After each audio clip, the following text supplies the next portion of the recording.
प्रकाश YouTube channel पर मैं आपका स्वागत करता हूं। विगत वर्षों के प्रश्नों के साथ पहली टेस्ट सीरीज 2017 हल करते हैं। पहला क्वेश्चन है बाल विकास से, भारतीय संविधान के किस अनुच्छेद में 6 से 14 आयु वर्ग के बच्चों के लिए निःशुल्क व अनिवार्य शिक्षा का अधिकार शामिल किया गया है? ए अनुच्छेद 26, अनुच्छेद 15, अनुच्छेद 15, अनुच्छेद 45, अनुच्छेद 21 से 6 से 14 वर्ष के बच्चों के लिए निःशुल्क व अनिवार्य शिक्षा का अधिकार शामिल किया गया है। वह अनुच्छेद 21A में इस प्रश्न का डी उत्तर 21 अनुच्छेद 21A सही होगा। यह किस अधिकार के नियम आता है? 21A में 6 से 14 आयु वर्ग के बच्चों के लिए निःशुल्क अनिवार्य शिक्षा के आधार पर रहता है। ठीक है। नंबर 2, क्रेस्मर ने व्यक्ति को निम्न में से किस प्रमुख प्रकार में वर्गीकृत किया है?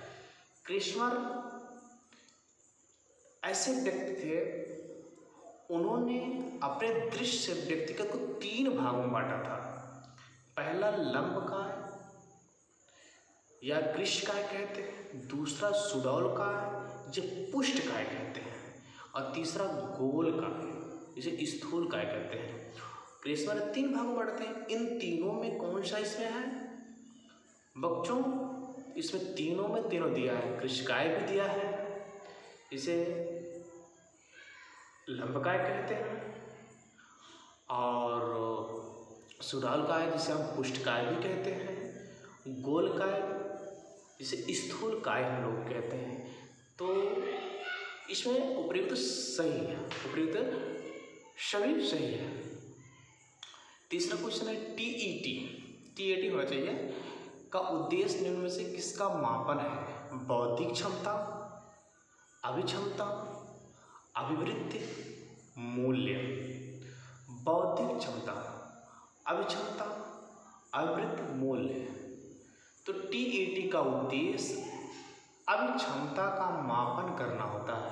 TET का उद्देश्य क्या होता है? अभिक्षमता का मापन का उद्देश्य होता है, जिसका मतलब होता है अध्यापन अभिक्षमता का परीक्षण करना या उसका निर्माण करना। इसे सिंह एवं शर्मा ने लिखा है। सिंह शर्मा ने लिखा है। इसमें अभिक्षमता से होगा। चौथा क्वेश्चन है, संघनन का सिद्धांत निम्न में से किसका व्याख्या करता है? अभिगम।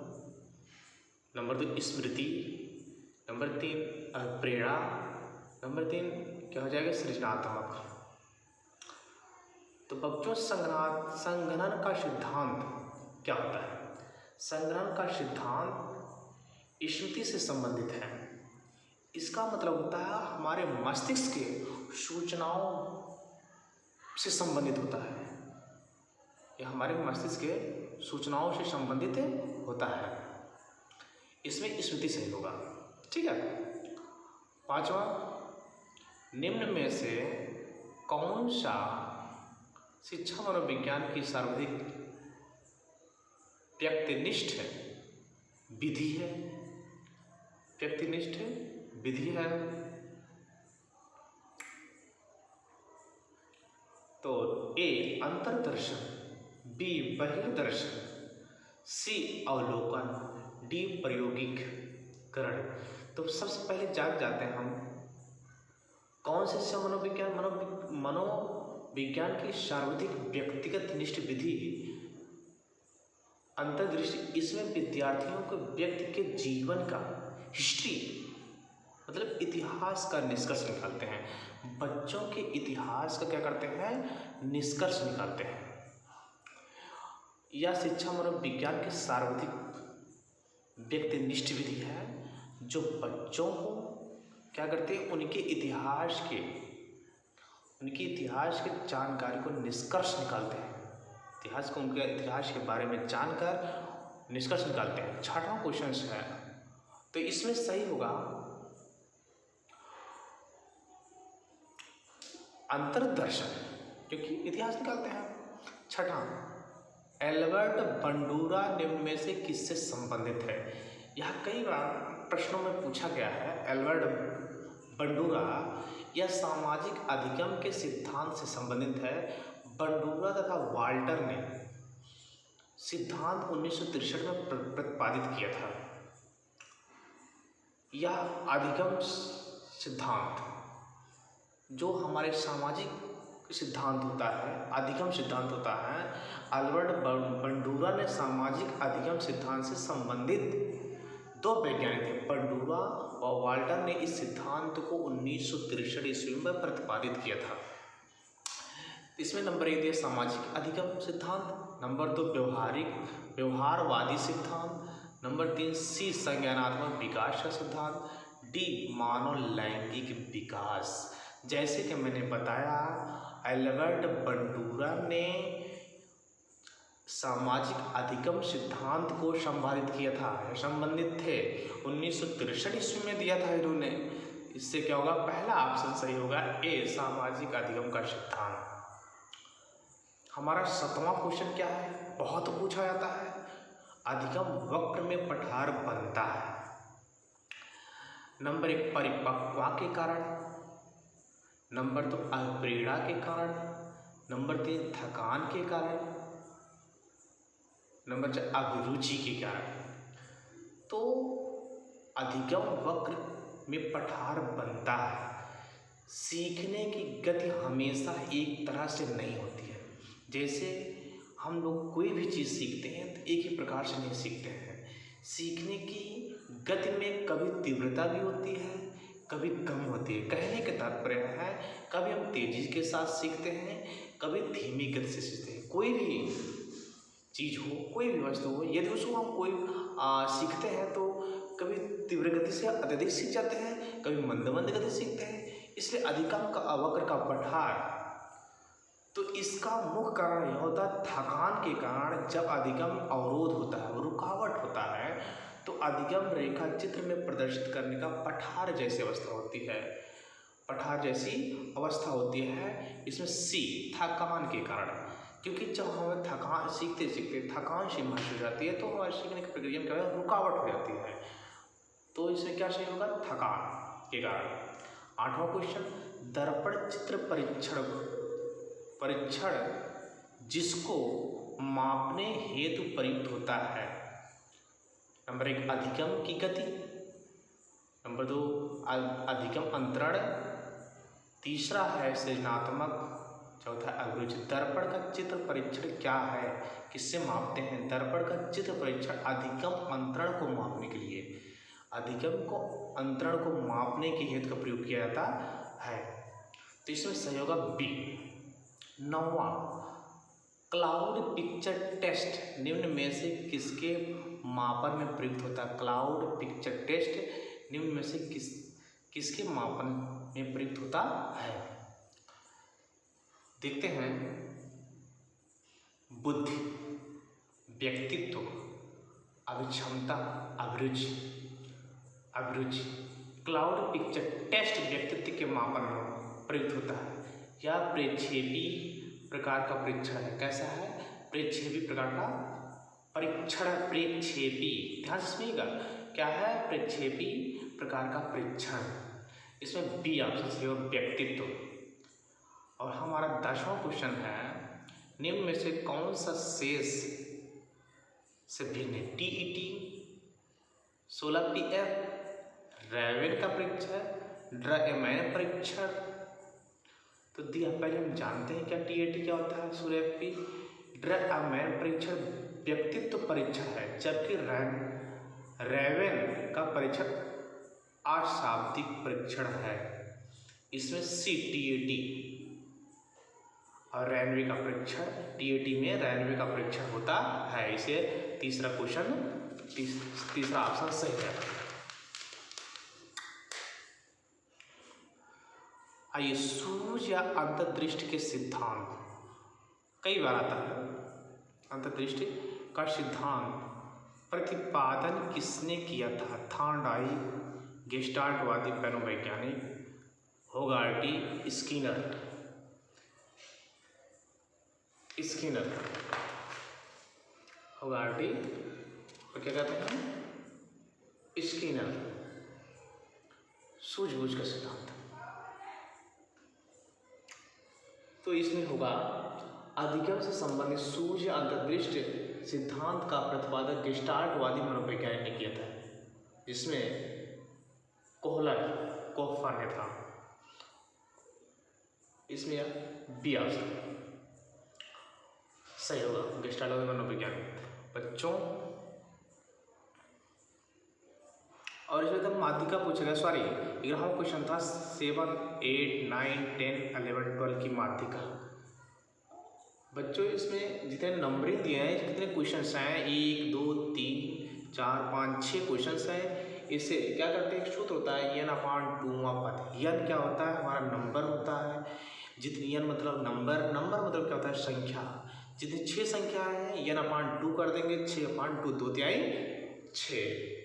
तो तीसरे नंबर पर 9 है, 9 सही हो। आते हैं फिर से अगेन टाइप रहा क्वेश्चन से, सूझ या अंतर्दृष्टि के सिद्धांत का प्रतिपादन किसने किया?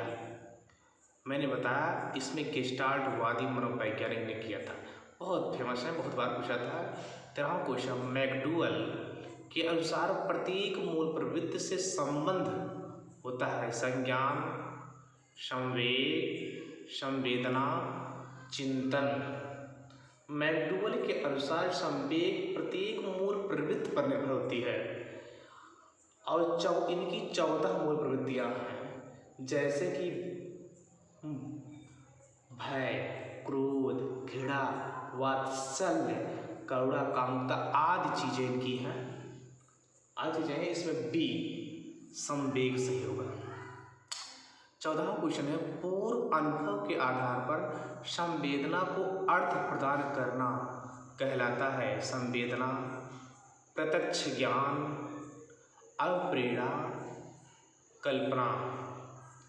तो क्या करते हैं, पूर्व अनुभव के आधार पर संवेदना का अर्थ होता है प्रदान करना, प्रत्यक्ष ज्ञान, प्रत्यक्ष ज्ञान। तो इसमें होगा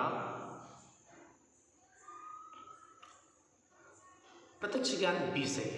15 क्वेश्चन, 5 वर्ष के मोहन की मानसिक आयु 8 वर्ष है, उसकी बुद्धिलब्धि निकालने के लिए होता है वो मानसिक आयु अपन वास्तविक आयु इंटू 100 85 हो जाएगा। उसकी क्या दिया है, 5 वर्ष के मोहन की मानसिक आयु 8 वर्ष की, उसकी बुद्धिलब्धि की कितनी है, मानसिक आयु 8 दिया है और 5 वर्ष से 8/5 इंटू 100 काटेंगे 160 बुद्धिलब्धि आएगी। हमारा ऑप्शन बी सही है, बी सही है। रोशांक इंक ब्लड टेस्ट का प्रयोग निम्न में से, सॉरी गाइस, 16वां क्वेश्चन है, कौन सा बुद्धिलब्धि स्तर मंद बुद्धि वाले बच्चों को प्रशिक्षण योग्य बुद्धिलब्धि स्तर कहता है? 70 से 79, बी ऑप्शन है 50 से 69, सी ऑप्शन है 36 से 49, डी ऑप्शन 35 से निम्न, 35 से निम्न। टर्मैन नामक एक वैज्ञानिक थे, मनोवैज्ञानिक थे, जो 1916 के स्टैनफोर्ड ने परीक्षण के साथ बुद्धिलब्धि के वितरण की तालिका इस प्रकार तैयार किया। उसमें दर्शाया कि 130 से अधिक प्रतिभाशाली होते हैं, 121 से 130 वाले व्यक्ति प्रखर बुद्धि के होते हैं, 111 से 120 तीव्र गति से होते हैं, 91 से 110 सामान्य बुद्धि के होते हैं और 81 से 90 से मंद बुद्धि के होते हैं, 71 से 80 वाले जो होते हैं अल्प बुद्धि के होते हैं और जितने 71 से कम होते हैं जड़ बुद्धि के। इसलिए इसमें होगा 81 से 90 वाले बुद्धि के हो जाते हैं मंद बुद्धि के। कैसे हो जाते हैं? मंद बुद्धि के। ठीक है, इसमें ऑप्शन सही होगा सी, सी सही होगा। ठीक है, आइए रोशार्क एक ब्लड टेस्ट का प्रयोग निम्न में से किसके मापन में हेतु होता है? नंबर 1 व्यक्तित्व, दूसरा बुद्धि, तीसरा अभिरुचि, चौथा अभिक्षमता, रोशार के ब्लड टेस्ट का प्रयोग व्यक्तित्व मापन में किया जाता है। यह प्रक्षेपी विधि है। इसका निर्माण हम रोशा ने 20वीं शताब्दी के प्रारंभिक वर्षों में किया करते हैं। इसे हमारा ऑप्शन जो होगा ए सही होगा। हमारा 18वां क्वेश्चन है, निम्न में से विस्मृति का कारण नहीं है। नंबर 1 सीखने में कमी, नंबर 2 स्मरण करने की इच्छा, नंबर 3 मानसिक द्वंद्व, तीसरा सीखने की दोषपूर्ण विधियाँ। तो विस्मृति है क्या चीज़? विस्मृति एक विस्मरण, सीखने में कमी, मानसिक सीखने की दोषपूर्ण विधियों का कारण होता है, अतः विकर जिसे कहते हैं। तो इसमें नंबर बी ऑप्शन सही होगा, स्मरण करने की विधि। ठीक है। वह विज्ञान जो संख्यात्मक पद्धति को एकत्र करने में विभाजित करते हैं, प्रस्तुत करने की तुलना में व्याख्या करने की विधि से संबंधित है।